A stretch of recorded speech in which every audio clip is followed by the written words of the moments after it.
Hello प्यारे छात्रों, कैसे हैं आप लोग। आशा करते हैं आप सभी अच्छे होंगे। और आज आपके जो 11th क्लास के हिस्ट्री का परीक्षा है वो भी अच्छा चल रहा होगा और अच्छा गया भी होगा। तो इसके लिए आज जो परीक्षा में क्वेश्चन पूछा गया है वो टोटल है 50 मार्क्स का। ध्यान दीजिएगा, 50 मार्क्स का परीक्षा हुआ है। इसमें आपको 30 नंबर का टोटल ऑब्जेक्टिव है, जिसमें कि 30 ऑब्जेक्टिव में से 25 ऑब्जेक्टिव का आपको आंसर देना था। तो कितने लोगों ने कैसे परीक्षा दिया है हमें कमेंट करके ज़रूर बताएं। और चलिए अभी हम जल्दी से क्वेश्चन आंसर कर लेते हैं। और ये बच्चों ओरिजिनल पेपर है, तो आप लोग मिला लीजिएगा, ये कोड मिला लीजिए। ओरिजिनल पेपर है और परीक्षा के बाद आपको इसका आंसर दिया जा रहा है, तो जल्दी से मिला लीजिए आप सभी। चलिए पहले प्रश्न पे चलते हैं। पहला प्रश्न देखिए क्या कर रहा है। कह रहा है 24 नवंबर 1859 को प्रकाशित on the origin of species पुस्तक किसकी रचना है। On the origin of species किसकी रचना है, तो इसका आंसर हो जाएगा ए चार्ल्स डार्विन। चलिए दूसरा क्वेश्चन है C14 विधि द्वारा किसकी आयु निर्धारित की जाती है, तो इसका आंसर हो जाएगा ए जीवाश्म। चलिए क्वेश्चन नंबर तीसरे पे चलते हैं।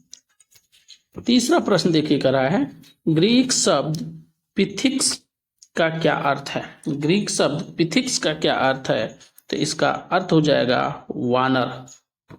चलिए क्वेश्चन नंबर चौथा है लेस्कॉक्स और सेवे के गुफा चित्र किस देश में स्थित है, तो इसका आंसर हो जाएगा 4 नंबर का आंसर हो जाएगा फ्रांस।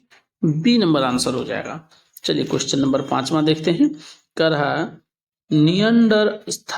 नियंडरथल मानव की खोपड़ी और अस्थिपंजर के कुछ टुकड़े कार्ल फुलरोट ने कहां से प्राप्त किए थे। देखिए कह रहा है नियंडरथल मानव की खोपड़ी और अस्थिपंजर के कुछ टुकड़े कार्ल फुलरोट ने कहां से प्राप्त किए थे, तो इसका आंसर हो जाएगा जर्मनी से।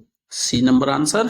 चलिए क्वेश्चन नंबर 6वां देखते हैं। शिल्प कृतियां क्या है। शिल्प कृतियां क्या है, तो यहाँ पे हो जाएगा शिल्प कृतियां औजार भी है, चित्रकारियां भी है और मूर्तियां भी है, तो इनमें से सभी डी आंसर हो जाएगा।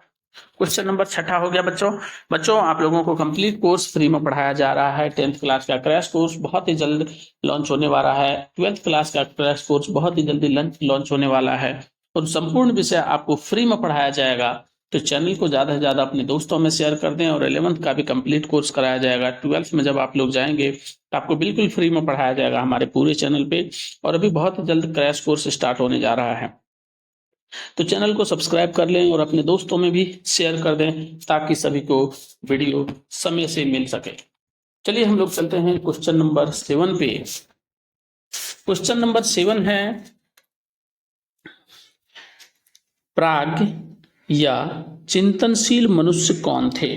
प्राग या चिंतनशील मनुष्य कौन थे, तो यहाँ पे होगा होमो हैबिलिस।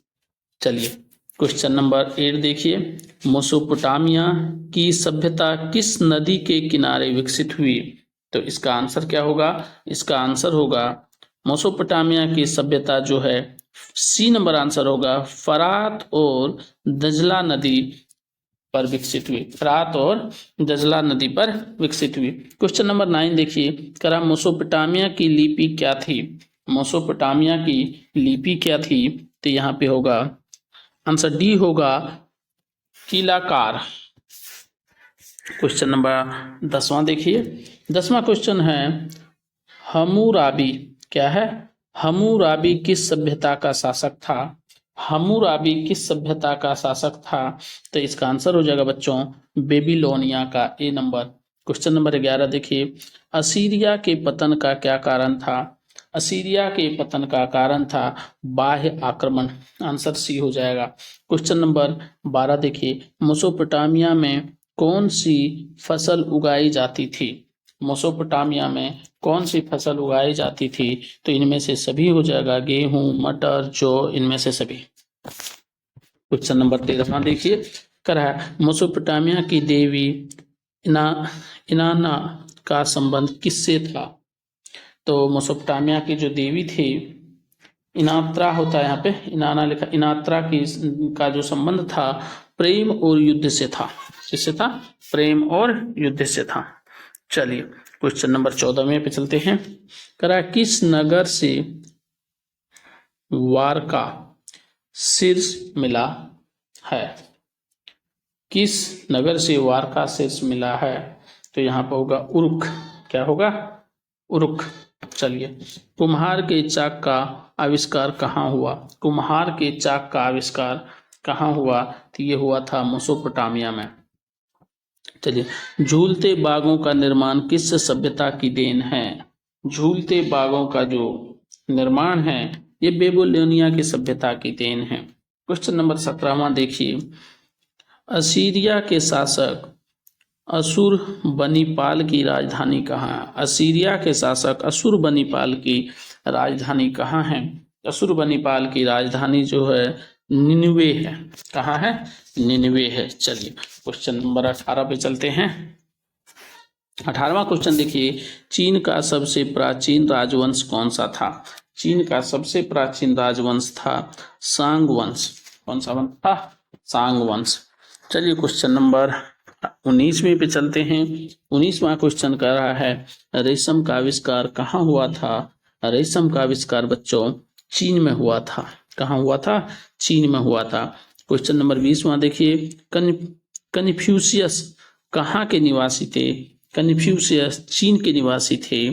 चलिए, प्रतियोगिता परीक्षा की शुरुआत कहाँ हुई थी? तो ये भी चीन में हुआ था। चलिए 3 क्वेश्चन चीन से आ गया। क्वेश्चन नंबर 22 पे चलते हैं। 22 नंबर देखिए, हेरोडोटस कहाँ के निवासी थे? हेरोडोटस कहाँ के निवासी थे? तो हेरोडोटस होगा यूनान के निवासी। कहाँ के निवासी थे? यूनान के निवासी थे। क्वेश्चन नंबर 23वां देखिए, प्लेटो कौन थे? प्लेटो कौन थे? तो प्लेटो कौन थे बच्चों? दार्शनिक थे। कौन थे? दार्शनिक थे। क्वेश्चन नंबर 14वां देखिए, ओलंपिक खेलों की शुरुआत कहाँ हुई थी? ओलंपिक खेलों की शुरुआत यूनान में हुई थी। क्वेश्चन नंबर 25वां देखिए, रोम में चूल्हे की देवी कौन थी? रोम में चूल्हे की देवी कौन थी? तो वेस्ता थी। कौन थी? चूल्हे की देवी रोम में वेस्ता थी। क्वेश्चन नंबर 26 देखिए, पैंथियन क्या था? पैंथियन क्या था? 26 का आंसर होगा तो पैंथियन एक मंदिर था। 26 नंबर हो गया। 27 देखिए, अगस्त महीने का नाम किसके नाम पर रखा गया? तो अगस्त महीने का नाम ऑगस्टक के नाम पर रखा गया। किसके नाम पर रखा गया? ऑगस्टक के नाम पर रखा गया। 28वां नंबर देखिए, ईसाई धर्म को रोम का राजधर्म किसने बनाया? बहुत ही जबरदस्त क्वेश्चन है। ईसाई धर्म को रोम का राजधर्म किसने बनाया? कंस्टेंटाइन ने बनाया। कंस्टेंटाइन ने बनाया। चलिए क्वेश्चन नंबर 29वां देखते हैं। 29वां है, ऑगस्टस रोम के राज सिंहासन पर कब आसीन हुआ? तो 27 ईस्वी में हुआ था। और प्यूनिक युद्ध किसके बीच हुआ था? प्यूनिक युद्ध किसके बीच हुआ था? सॉरी बच्चा, ये ईस्वी ने है, ईसा पूर्व था 30 का। और प्यूनिक युद्ध किसके बीच हुआ था? तो प्यूनिक युद्ध हुआ था रोम और मिस्र के बीच। तो कैसे लगा आपको क्लास बच्चों? जल्दी से कमेंट करके हमें बताएं और मिलते हैं हम अगले क्लास में। तब तक के लिए bye, see you, take care, enjoy.